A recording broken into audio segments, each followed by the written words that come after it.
Greetings, Summoners. Cosmic here, and welcome back to another Battle Spirit Saga video. And today we have the top 16 from the North American online Summoner Duels that just happened this past weekend. And we had 74 players, which, first and foremost, I just want to stop and celebrate that we had 74 players, making it the second largest online Battle Spirits Saga event yet. And hopefully with the Evangelion set coming out next month, we'll see that number increase even more.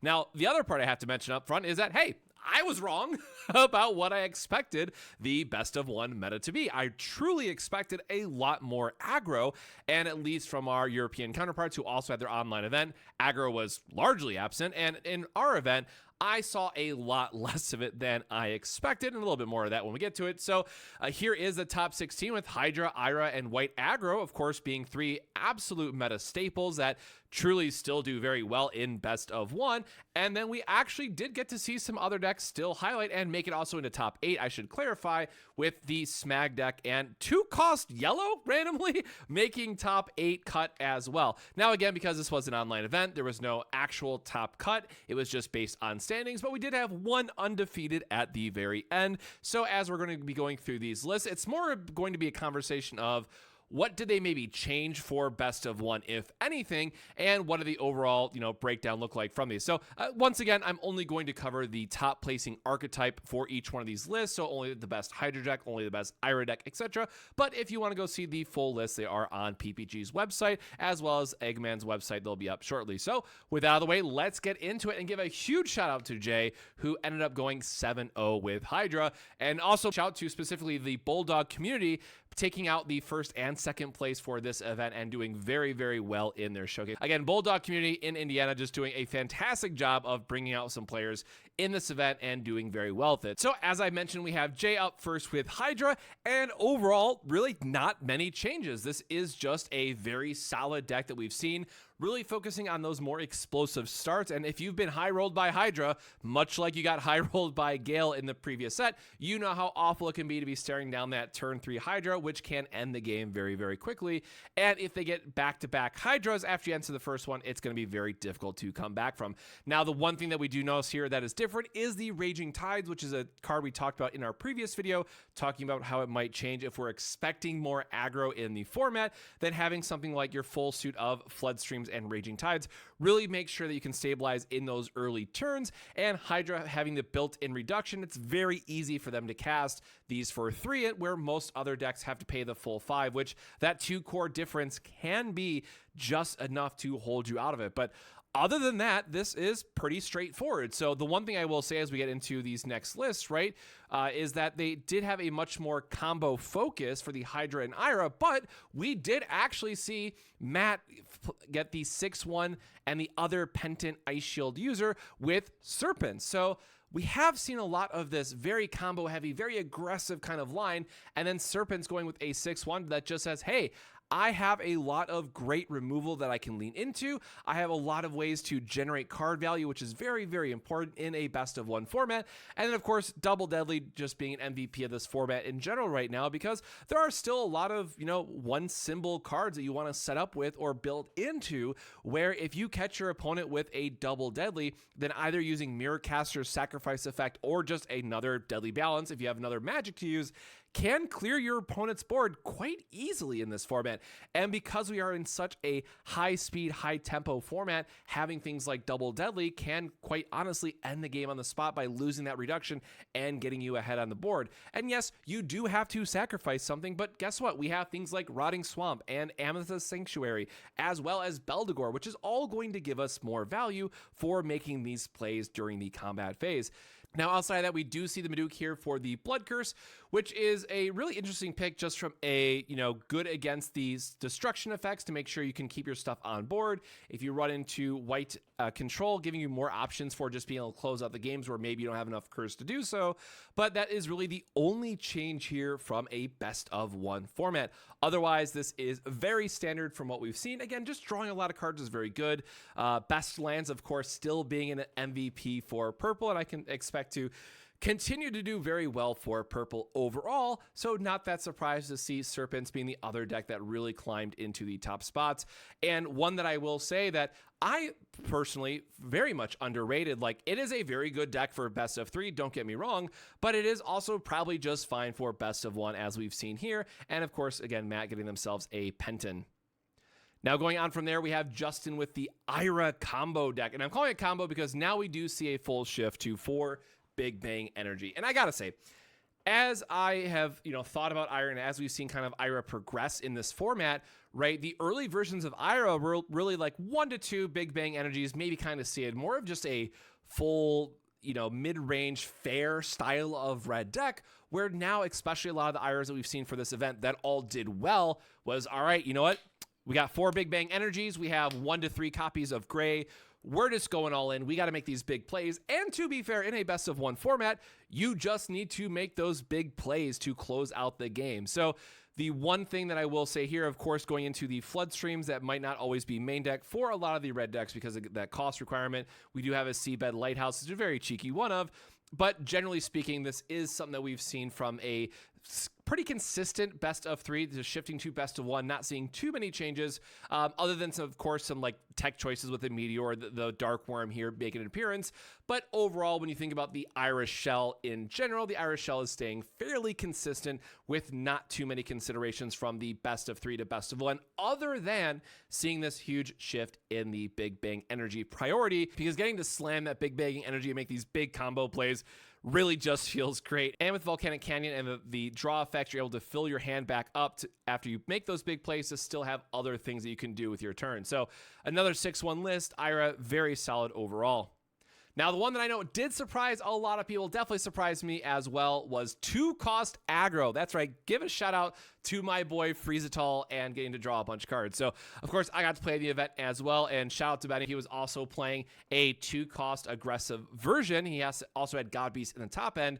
But, more aggressive decks finally coming into Threshold. So this is the first time that we've seen white aggro, green aggro, yellow aggro all make top cut and top 8 no less in these events. So it truly is, if you want to go under the Hydra decks and just try to close out the game fast, especially in a best of 1 format, you have multiple ways that you can get there, right? So white aggro wants to use the Valkyrie Mist to bounce and clear out the blockers. Yellow aggro wants to have your unblockable shenanigans up the wazoo with Hundoon, Lightning Arrow, and all that good stuff, or Joker even, right? And then green aggro is all about the exhaustion side and tapping down effects. So yes, all of these decks ultimately do have the same problem of like, hey, I don't want to catch a flood stream. But sometimes when you just have the Tin Soldiers to turn on all the other free drops in your deck, you can just swing out and end the game very, very quickly. Yes, Tin Soldiers is going to destroy itself, but if your opponent is going to die that turn, then you probably don't care. You're just closing out the game. So will we see this in best of 3? I do find that a bit unlikely. I think this is definitely a deck that favors itself a lot more in a best of 1 format. But if someone were able to tinker with this, maybe you do have to rely on the God Beast at the top end because we have a lot more good free drops that we can utilize, right? I think there is something to be said about the deck. I'm not just too sure about where it fits in the next Grand Tour, but for an online event, I would not be surprised at all if we see another 2-cost aggro deck pop up for yellow in I think July is the next online events off the top of my head. So Sword Angel is very scary to see it when you're across the table. Now I gotta vent a little bit because this one absolutely broke my heart. So for those that don't know, I was playing Smag and I was playing a much more anti-aggro Smag list, and I only played against Rad Aggro twice in all my matchups. So unfortunate Swiss breaks, just how it is sometimes.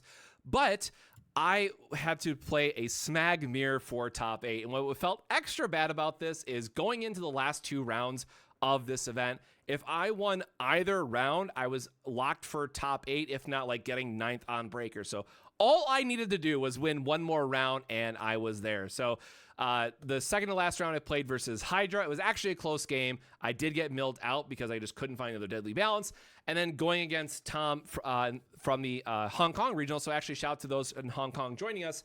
They had a very slow start. I had to play a Smag just to get something on the board, and then they went like ramp, Ira, and I was just like, all right, I saw 0 of my ramp because I had to play my Smag early.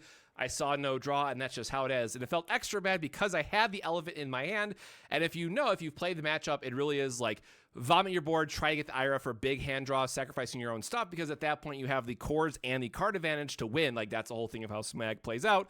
But I couldn't get the elephant down fast enough, and my opponent saw all of his ramp where I saw none. So I went out in like the worst way possible to just miss out on top 8. But where does this list stand out overall? And they definitely leaned on more of the combo side, as I mentioned, where I was much more of the anti-aggro format by having the grays going into the Nova and Ira. So this is getting you another option of how to play it out where you don't have your ramp pieces or you don't have the other side of it.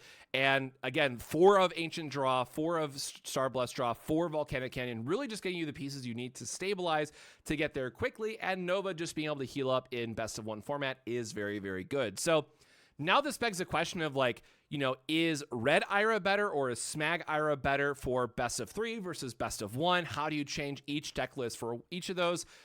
Smag is significantly more flexible in best of 3 because you have all the ramp and allows you more sideboarding options. But is Ira just good enough where you don't care and that takes over enough of the format itself? Remains to be seen. Definitely something I'm going to look forward to testing more. But in general, I just love how this deck plays out because Forest Guardian forces your opponent to overextend to get past that Guardian, which is going to effectively count for 3 blocks. And then Ira just comes down, clears up their board. You lose your own Forest Guardian, but you don't care at that point. Like, I think the least amount of cards I drew off Ira in all 7 rounds of the event was 7.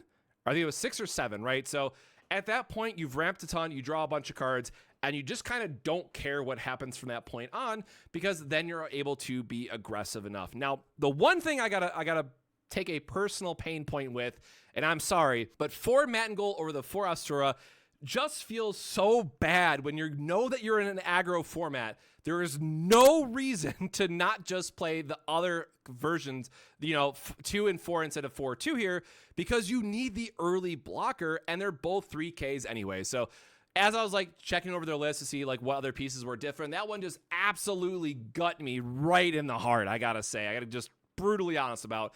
Like, yes, the whole point is that like, oh, with double Matangol, if you're on the draw, you can do the double Matangol play early to get more heading cores. But when it is a best of 1 format and you have to assume that if your opponent is playing aggro, like what early plays do I have? And the Asura just giving you that extra blocker matters so much more than the double ramp advantage plays that Matangol can have. So other than that, again, Forest Guardian is really what it comes back to. I love this card. Any deck that I can play this card in, I really just want to play more of it.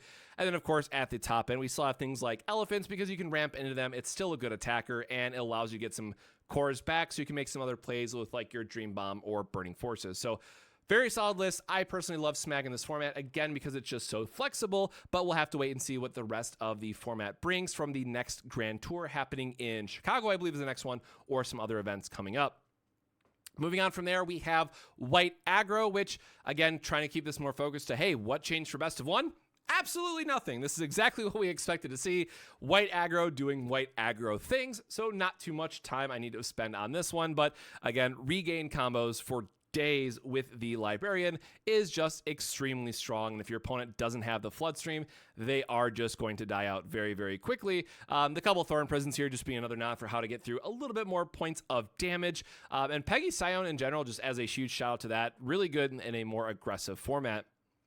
Similarly, we did see a green aggro. So yes, a lot of aggro variants right now in this format that all want to try to end the game before your opponent can stabilize. And I think this one is exactly the same from the Italian event, if I'm not mistaken, or there might be like 1 or 2 cards different. But in general, this one, again, does not change much because it is all about surprising your opponent, closing out the game, and then having things like Beam Rifle / Thorn Prison to get through those extra couple blockers so you can get the last couple points of damage in, or just Scoop Owl and then all the other Swift targets giving you a little bit more extension, right? When you have the Ant Strike back and you get those cheap green tokens on board that give you the double reduction, suddenly the rest of your, flash or instant speed stuff is immediately online. So you get like all the value in the world from the Ant Strike back from this list. So again, shout out to the green aggro making a spot here. And then the one that I gotta say, like, biggest shout outs of the entire video. Shout out to Henry with the Frost Tiger control list, because if there is a deck that loses the most going from best of 3 to best of 1, it absolutely feels like any type of white control deck. Like, you are purely at the mercy of whatever you get in Swiss, as well as, okay, I hope I made the right main deck choices, because white does actually have, outside of like the obvious bounce stuff, right? White has the most, I want to target this specific deck, so I play X card, right? And you can see here, there is just a smattering of different stuff, and even like the Gregomar here, to just, okay, I got to cover as much as I can here, right? And I think the one thing here is that the PPG Scion, which of course being a machine beast, so it's going to be a send fodder for Frost Tiger anyways, but this is like the real MVP, because if you expect a bunch of aggro cards, a 4K blocker is most of the time just, you know, good enough for what you want to be doing. But other than that, it's like, you know, what does my early game really look like? You really have to be careful in what choices you're making.